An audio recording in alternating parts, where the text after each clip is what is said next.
Það með gífurlega sterkur sigur hérna á Selfyssingum. Þú hlýtur að vera ánægður bara? Já, það er bara eins og við vitum sjálfur hérna inni í klefanum að til að þetta telji eitthvað í Keflavík þá verðum við að fá 3 stig í kvöld og þetta eru sterk 3 stig. Þetta telur. Einmitt sterkt líka að tengja saman 2 sigra saman núna. Já, og líka við vorum staðarinn í því að við ætlum að gera þetta vígi hérna og svona fólk hafði að koma hingað og þú voru að gera það með úrslitum og þetta er allt í rétta átt. Þessu leikurinn, mér fannst Selfyssingar byrja aðeins svona sterkara en síðan bara fannst mér HK taka eiginlega völdin. Já, ég er sammála því. Þeir fá svona einhverja hálffæri í byrjun og eru svona ákveðnari. En svo svona eiginlega bara með markinu. Þegar við skorum fyrsta markinu, þá svona snýst aðeins leikurinn og svona ágætis framistæða. Þetta vill maður alltaf meira en það er það sem maður ánægður með. Menn eru að vinna fyrir þessu. Menn hafa virkilega fyrir þessu og gefa allt í þetta. Meðan það þá getur ekki beðið mikið meira og sigurinn kemur.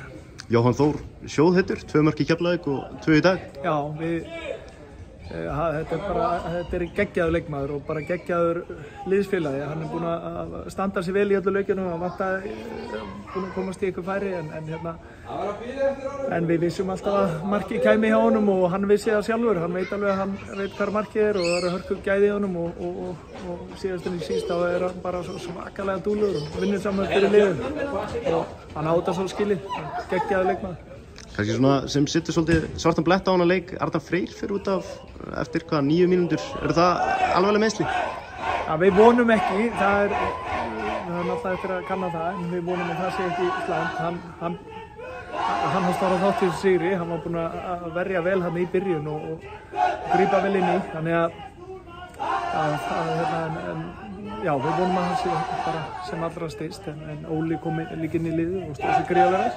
Er eitthvað að vita hvernig meiðsli þetta eru hjá Arnari? Já, þetta er kálfatögnun, eitthvað svoleiðis, bara vöðvatögnun telja menn allavega að sinni, þannig að það ætti ekki að vera of langur tími.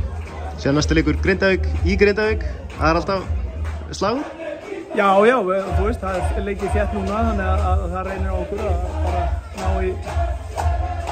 ná í orkuna tilbaka og endurheimta okkur og byrja svo aftur og það er það sama. Þetta er allt hörkuleikir og hörkulið, ég meina Selfoss sem hörkulið hérna og þetta, við létum okkur hafa virkilega fyrir hlutunum í dag, það er engin spurning, þannig að við vitum það að það verður hörkuleikur í Grindavík. Takk hérlega.